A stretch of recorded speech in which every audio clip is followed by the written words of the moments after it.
Okay students, चलिए अब हम डिस्कस करते हैं कुछ और इम्पोर्टेंट क्वेश्चंस। थोड़े बड़े से क्वेश्चन हो गए तो मैंने इसलिए 2 ही क्वेश्चन लिए इस बार, बट हैं बड़े मजेदार क्वेश्चन। ठीक है, देखिए, a block P of mass m is placed on A frictionless horizontal surface. Another block Q of same mass is kept on P and connected to the wall with the help of a spring constant K, as shown in figure. Mu s is the coefficient of friction between P and Q. The two blocks move together performing SHM of amplitude A naught. The maximum value of frictional force between P and Q is. तो basically information ही दे रहा हूं मैं बहुत सारी कि भाई P और Q 2 block हैं और ये सरफेस फ्रिक्शनलेस है। Okay, this is frictionless and इन दोनों के बीच में कोएफिशिएंट ऑफ फ्रिक्शन म्यू है and they are moving together, they are performing SHM together. So what is the maximum value of friction force between them. Okay, तो चलिए समझते हैं कि maximum value of friction force क्या है। What is the maximum value of friction force between P and Q? Okay, तो देखिए, असल में यहां पे थोड़ा सा ये समझ लीजिए कि क्वेश्चन में ये मैक्सिमम वर्ड आपको कंफ्यूज कर सकता है। ठीक है, तो मैं एक्सप्लेन कर देता हूं चीजें क्या हैं। राइट, सुनिए, हमें सिर्फ ये पता है कि ये दोनों टुगेदर मूव कर रहे हैं, हमें ये नहीं पता कि इनके बीच में लिमिटिंग फ्रिक्शन लग रहा है या नहीं। ये सोचने वाली बात है। मतलब क्वेश्चन में ये कहा गया है, इसको आप अगर रीड करेंगे तो ये कहा गया कि they are moving together but not with maximum amplitude. Right, they are moving with together with amplitude A not.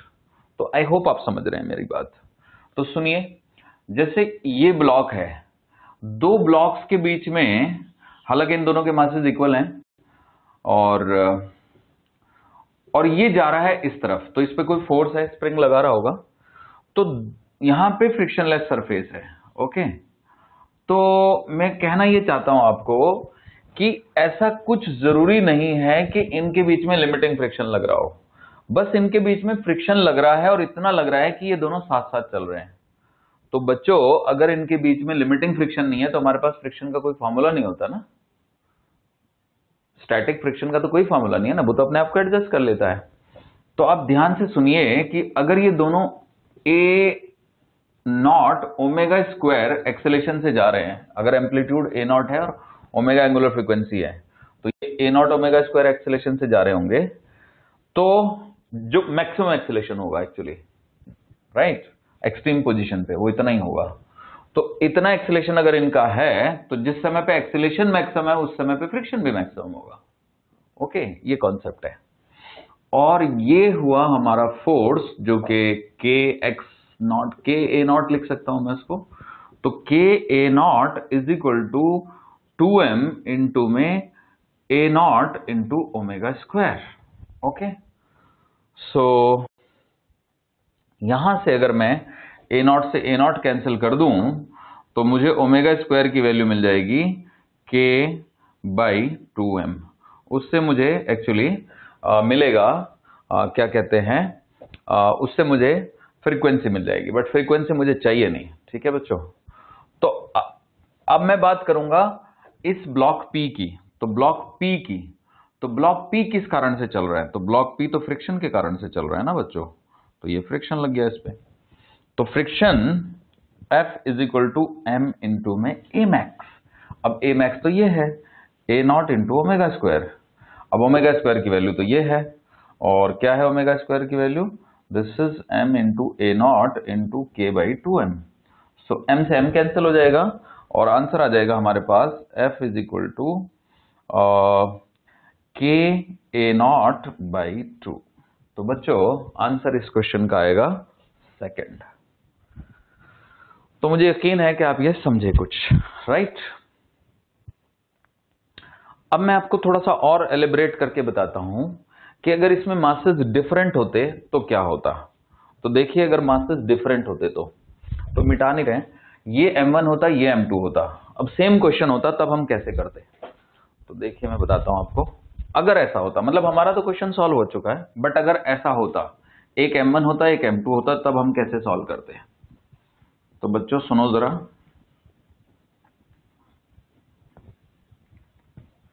और सिंप्लीफाई करता हूं मैं, ठीक है ना, आपको दिक्कत नहीं होनी चाहिए, राइट। सुनिएगा, मैं यहां पे एफ मैक्स लिखता हूं। एफ मैक्स का मतलब वही, जब ये एक्सट्रीम पोजीशन पे होगा तो मैक्सिमम एक्सेल, और यहां पे मैं ए मैक्स लिखता हूं। मैक्स की जगह बस मैं एम लिख देता हूं। A M is maximum acceleration, F M is maximum force. तो जिस समय पे एफ एम लग रहा है उस समय पे ए एम है, सिस्टम का acceleration, because both of them are moving together. So Fm is equal to m1 plus m2 into am. Okay, is it fine? So अब P का FBD बनाते हैं, FBD of P. So FBD of P is this, and यहाँ पे friction लेके जाएगा इसको F max, और एक्सेलेरेशन तो ये am ही है, तो F max is equal to इसका मास P का मैंने m2 ले लिया है। Okay, so m2 into am की वैल्यू डाल देते हैं, तो F max आ गया बच्चों m2 by m1 plus m2 into FM। अब FM की वैल्यू, FM क्या होगा, अगर ये A0 एम्पलीट्यूड से चल रहा है तो FM क्या होगा, FM होगा KA0। ओके बच्चों, so putting here I get F max is equal to m2 by m1 plus m2 into में KA0। ओके, so this is the maximum acceleration। समझ आ गई बात। अब इसी क्वेश्चन को मैं मॉडिफाई कर देता हूं। मान लो क्वेश्चन में ये पूछा जाता कि इफ म्यू इज, अब ये क्वेश्चन मॉडिफाई कर दिया मैंने, बिल्कुल ध्यान से सुनिएगा, ये मैं ऑप्शन ही हटा देता हूं। A0, right, the maximum value of A0 is, the maximum value of A0 is, maximum possible value of A0 is, maximum possible। अब क्वेश्चन मैंने बिल्कुल ही बदल दिया है, यानी अब सुनिए दोबारा से ध्यान से, the block P of mass m is placed on a frictionless horizontal surface, another block Q of same mass is kept on P and connected to the wall with the help of a spring constant K as shown in figure. Mu s is the coefficient of friction between P and Q of the two blocks, and the two blocks move together performing SHM. They move together, still they move together, and the maximum value, possible value of A0 is। अब देखो बच्चों, question तो मैंने पूरा ही बदल दिया है। So now let us solve it।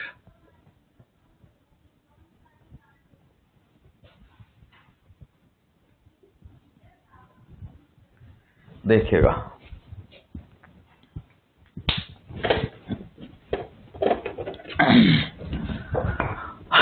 अब पहले हम दोनों के मास इक्वल लेके सॉल्व कर लेते हैं।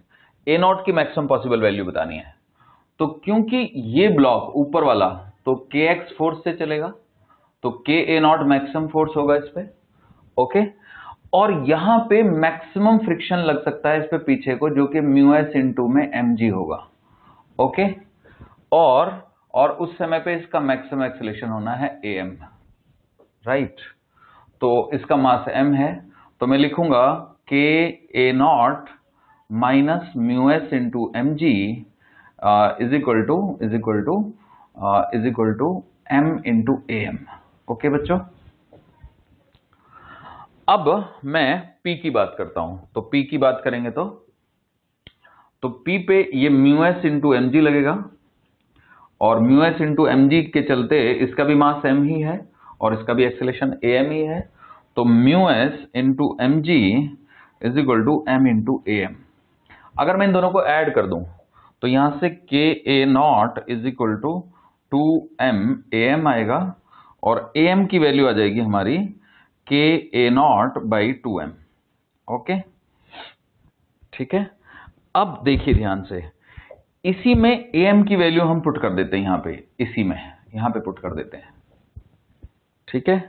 तो अगर मैं am की वैल्यू पुट कर दूं इस फार्मूले में, किसी में भी कर सकते हैं, ठीक है ना, am की वैल्यू हम इसमें पुट कर सकते हैं, ठीक है ना। तो इसमें पुट कर देंगे तो देखिए ये कट गया, तो μs into g is equal to K A naught by 2m। तो यहां से के ए नॉट की वैल्यू आ गई, या ए नॉट की वैल्यू आ गई, सीधे ए नॉट की वैल्यू आ गई बच्चों 2 म्यू एम जी बाई के।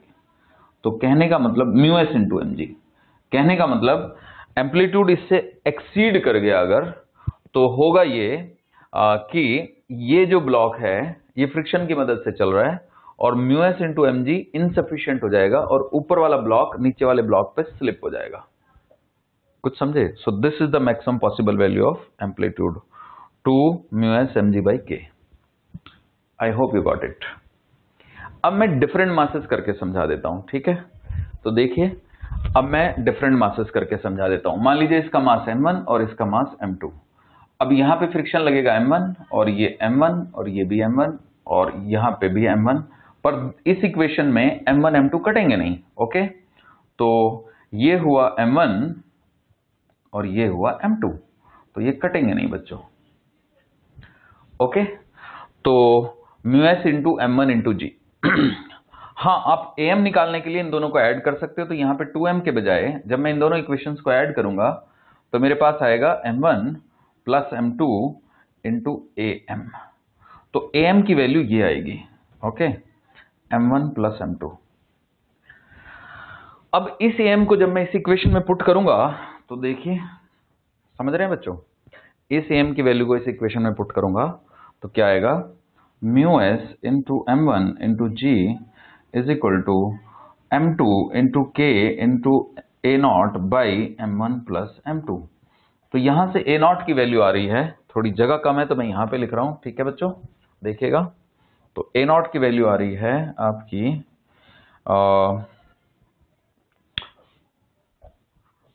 वैल्यू आ रही है A naught is equal to mu s m1 by m2 into m1 plus m2 into g by k. ये आ गई ए नॉट की वैल्यू।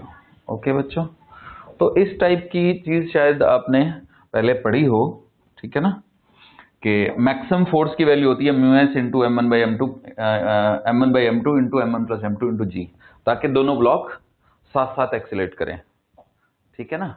तो बस अपॉन में के आ गया। तो होपफुली आप समझ गए, ठीक है बच्चों? क्लियर है? अगर समझ नहीं आया तो मैं एक बार और समझाता हूं, मुझे लगता है आपको क्लियर नहीं हुआ होगा, ठीक है? देखिए, मैं एक बार फिर समझाता हूं आपको।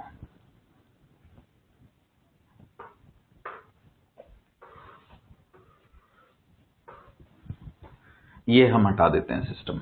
ओके, सिचुएशन ये है कि ये एक ब्लॉक है जिसका मास m1 है और ये एक ब्लॉक है जिसका मास m2 है, और हम यहाँ पे एक फोर्स लगा रहे हैं यहाँ पर F, और हमें ये बताना है कि F की मैक्सिमम वैल्यू क्या हो सकती है ताकि ये दोनों अलग ना हो, साथ साथ चलें। तो ध्यान से सुनना बच्चों, F की मैक्सिमम वैल्यू निकालने के लिए। ओके, तो F का फॉर्मूला हो गया m1 plus m2 into A for acceleration. Okay, अब अगर मैं बात करूं P की, तो P क्यों चल रहा है? Why is P moving? Because of friction. Why is Q moving? Q is moving because of applied force. तो P फ्रिक्शन के कारण चल रहा है, और P पे जो फ्रिक्शन लग रहा है वो म्यू m1g है, और P का जो एक्सेलेरेशन है वो है A। तो P का मैक्सिमम एक्सेलेरेशन कितना हो सकता है? Maximum force is equal to mass of P into maximum acceleration. इससे ज्यादा एक्सेलेरेशन नहीं हो सकता, क्योंकि इससे ज्यादा एक्सेलेरेशन होते ही ये म्यू mg कम पड़ जाएगा और ये क्या कहते हैं, स्लिप हो जाएगा। इस पे तो फ्रिक्शन मैक्सिमम इतना ही लग सकता है, इतना एक्सेलेरेशन लगेगा तो इतना मैक्सिमम एक्सेलेरेशन होगा। तो अगर ये मैक्सिमम एक्सेलेरेशन की वैल्यू मैं इसमें पुट कर दूं तो F क्या आ गया मेरा? F आ जाएगा, देखो, mu m1 by m2 into m1 plus m2 into g, ये आ जाएगा। मतलब आप इससे एक्सीड कर दोगे ना फोर्स, तो ये दोनों में फिसलन शुरू हो जाएगी, क्योंकि यहाँ पे म्यू है। वैसे तो म्यू एस दिया हुआ है हमें, तो म्यू एस लिख देते हैं, चलो क्या प्रॉब्लम है। ओके, अब सुनिएगा, यहां पे हमें फ्रिक्शन 0 दिया हुआ है, राइट? अब सुनिएगा, F की मैक्सिमम वैल्यू तो के ए नॉट है ना बच्चों, तो बस इसको आप के ए नॉट डाल दो। तो के ए नॉट डाल दिया आपने, इसको के को आप नीचे पहुंचा दो, आंसर आ गया। ओके, तो उम्मीद है कि आप समझ गए। Clear? Actually laws of motion का भी कॉन्सेप्ट आ गया ना इसमें, तो थोड़ा सा डिफिकल्ट बन गया ये। राइट, आगे बढ़ते हैं। देखिए,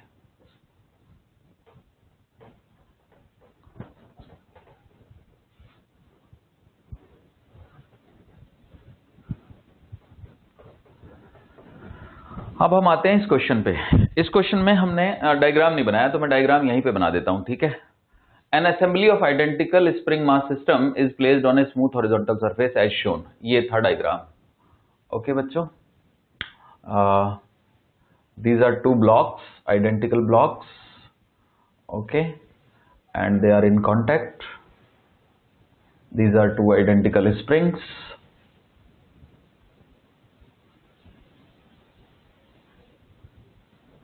इसका मास m है, इसका भी मास m है। स्मॉल m ले लो, स्मॉल m, अंडरस्टूड है, ठीक है। तो an assembly of identical spring mass system is placed on a smooth horizontal surface as shown. Initially the springs are relaxed, मतलब ये अपनी नेचुरल लेंथ पे हैं। Okay, the left mass is displaced to the left, हमने इस mass को left displace किया, left, while the right mass is displaced to the right, इसको हमने राइट डिस्प्लेस किया, and both masses are released simultaneously, दोनों को साइमल्टेनियसली छोड़ दिया। Assume the resulting collisions to be elastic, find the time period of oscillation of the system। Question बहुत बड़ा है बट आंसर बहुत छोटा सा है। कुछ समझे बच्चों?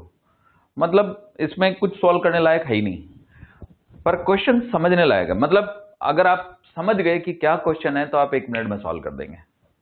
तो क्वेश्चन ये है कि हमने लेफ्ट मास को लेफ्ट खींचा, राइट मास को राइट खींचा, दोनों को छोड़ दिया।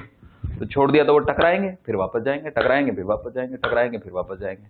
तो बेसिकली जो आम ऑसिलेशन होता है उसमें पार्टिकल यहां से यहां आता है, फिर यहां आता है, फिर यहां जाता है, फिर यहां जाता है। अब इसका तो बेचारे का आधा ऑसिलेशन गायब ही हो गया ना, ये तो कुछ ऐसे हो गया।